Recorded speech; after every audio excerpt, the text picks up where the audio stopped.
ആനന്ദത്തിൻ്റെ ഉറവിടം. സന്തോഷവും സംതൃപ്തിയും കണ്ടെത്തുവാൻ മനുഷ്യൻ ഈ ലോകമെമ്പാടും പരതി നടക്കുന്നു. നമ്മുടെ കഴിവുകളിലും സമ്പാദ്യങ്ങളിലും ബന്ധങ്ങളിലുമെല്ലാം നാം സന്തോഷത്തിൻ്റെ ഉറവിടങ്ങളെ തേടുന്നു. എന്നാൽ ഈ ഭൗതികമായ സ്രോതസ്സുകളെല്ലാം ഒരു നാൾ വറ്റിപ്പോകും.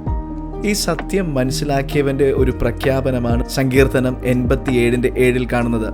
എൻ്റെ ഉറവുകളൊക്കെയും നിന്നിലാകുന്നു എന്ന് സംഗീതക്കാരും നൃത്തം ചെയ്യുന്നവരും ഒരുപോലെ പറയും. ദൈവത്തെ സ്വന്തമാക്കിയവരുടെ ഹൃദയത്തിൽ നിന്നുള്ള ഈ പ്രഖ്യാപനം എല്ലാ മനുഷ്യർക്കും ആവശ്യമായ ഒരു ആന്തരികമായ ചലനമാണ് കാണിക്കുന്നത്.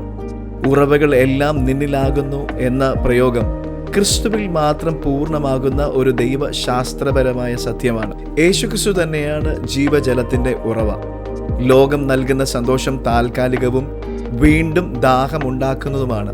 എന്നാൽ ക്രിസ്തുവിൽ നിന്ന് ഒഴുകിയെത്തുന്ന ആത്മാവിൻ്റെ അനുഭവം നിത്യമായ സംതൃപ്തി നമുക്ക് നൽകും. നമ്മുടെ ആന്തരികമായ സന്തോഷം, നമ്മുടെ ശക്തി, നമ്മുടെ പ്രചോദനം ഇവയെല്ലാം ദൈവത്തിൽ നിന്ന് ഉത്ഭവിക്കുമ്പോൾ അവ ഒരിക്കലും വറ്റിപ്പോകുകയില്ല. അതുകൊണ്ടാണ് ഏറ്റവും കഷ്ടപ്പാടുകളുള്ള സമയത്ത് പോലും ദൈവത്തെ ആരാധിക്കുന്നവർ പാട്ട് പാടുവാൻ കഴിയുന്നത്.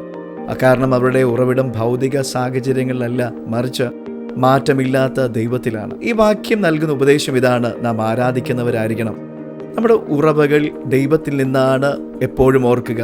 ഇത് നാം തിരിച്ചറിയുമ്പോൾ നമ്മുടെ ജീവിതം ഒരു പാട്ടായി മാറുന്നു. നമ്മുടെ എല്ലാ ആവശ്യങ്ങൾക്കും ലോകത്തെ ആശ്രയിക്കുന്നത് നിർത്തി ക്രിസ്തുവിൽ മാത്രം ആശ്രയിക്കുക എന്നതാണ് ഈ വചനത്തിൻ്റെ കാതൽ. ഒരു വ്യക്തിയുടെ സർഗാത്മകതയുടെയോ പ്രചോദനത്തിൻ്റെയോ ഉറവിടം ദൈവമാണെങ്കിൽ അത് ഒരിക്കലും വരണ്ടു പോകുകയില്ല.